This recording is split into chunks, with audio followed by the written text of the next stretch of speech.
बिस्मिल्लाहिर्रहमानिर्रहीम। आज जो हम सबक पढ़ेंगे वो मुअरब के बारे में पढ़ेंगे। मुअरब की तारीफ़ जैसा कि आपको पता है उस कलमे को कहा जाता है जिसका आखिरी हर्फ हमेशा बदलता रहता हो, बस जिसके सबब से ये तब्दीली होती है इसको आमिल कहते हैं, और जो चीज़ आखिरी हर्फ में बदलती है इसको एराब कहते हैं। और एराब के बारे में भी आपको पता चल चुका है। एराब दो किस्म का होता है, एक हरकती जैसे ज़म्मा फ़तहा कसरा, और एक हरफ़ी जैसे अलिफ़ वाव या। अब देखें, इस मिसाल के अंदर हमने समझना है कि मुअरब कौन सा है और आमिल कौन सा है, और इबारत के अंदर मुअरब मबनी के अंदर किन चीज़ों पे गौर किया जाता है। तो अब जैसे मिसाल के तौर पे आपके सामने ये मिसाल लिखी हुई है, जाअ ज़ैदुन। अब जाअ के अंदर जो लफ्ज़ हर्फ, ये लफ्ज़ जाअ है, ये आमिल है। क्या है? आमिल। और ज़ैदुन ये है मुअरब, क्योंकि जाअ की वजह से इस ज़ैद के ऊपर एराब आ रहा है। तो अब इसके अंदर तीन बातें हैं इस वर्ड के अंदर। पहली ये कि दाल इसके अंदर महल्ले एराब है। महल्ले एराब किसे कहते हैं? दाल यहाँ पे देखें महल्ले एराब है। महल्ले एराब किसे कहते हैं? कि जो एराब का महल हो, यानी जो एराब को जगह देता हो। अब यहाँ पे दाल के ऊपर जो तनवीन, जो एराब है, वो किसके ऊपर है? वो यहाँ देखें, ये दाल के ऊपर है। और ये जो हरकत है, दो पेश यहाँ आए हुए हैं, इनको कहते हैं एराब। ये एराब है। और ये पूरा ज़ैद क्या है? ये पूरा ज़ैद नहवी इस्तिलाह में कहलाता है मुअरब, कि इसके ऊपर एराब तब्दील होता है या हो सकता है या यहाँ पे हुआ है। इसी तरीके से अगली मिसाल आप देखें, रअयतु ज़ैदन।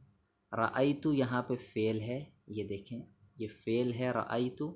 और ये जो तू ज़मीर है, ये ज़मीर का सबक आगे आएगा। ये जो ये है तू, ये ज़मीर है, ये है फ़ाइल।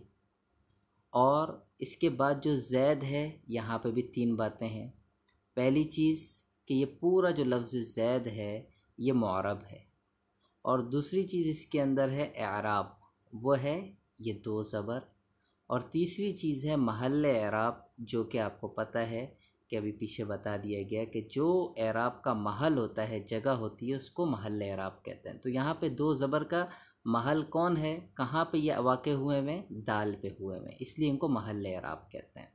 तो क्या पता चला कि रअयतु फ़ेल है, तू ज़मीर फ़ाइल है, ज़ैदन मफ़ऊल है, और मुअरब मबनी की हैसियत से ज़ैद मुअरब है कि इसके ऊपर एराब बदल रहा है। और इसी तरीके से मररतु बिज़ैदिन, मररतु में मररतु फ़ेल है, और ये जो तू है ये ज़मीर है, और ये फ़ाइल की ज़मीर है।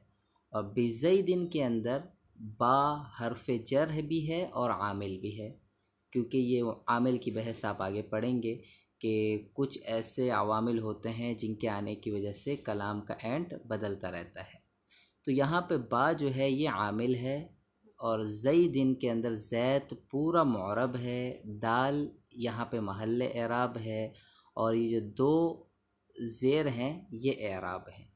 तो आपने मुअरब की तारीफ़ पढ़ी थी, वो कलमा है जिसका आखिरी हर्फ हमेशा बदलता रहता हो, बस जिसके सबब से तब्दीली होती है उसको आमिल कहते हैं। तो अब देखिए कि जाआ फ़ेल है, तब्दीली जो दाल पे हुई है वो इस जाआ की वजह से हुई है।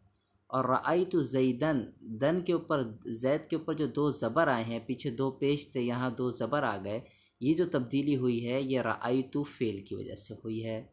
और मररतु बिज़ैदिन के अंदर जो दाल पे ज़ेर आ गया, ये जो तब्दीली हुई है ये मररतु नहीं बल्कि बा हरफ़ जर की वजह से हुई है, क्योंकि बा आमिल है, ये जहाँ पे भी आता है अगले वर्ड को ज़ेर दे देता है।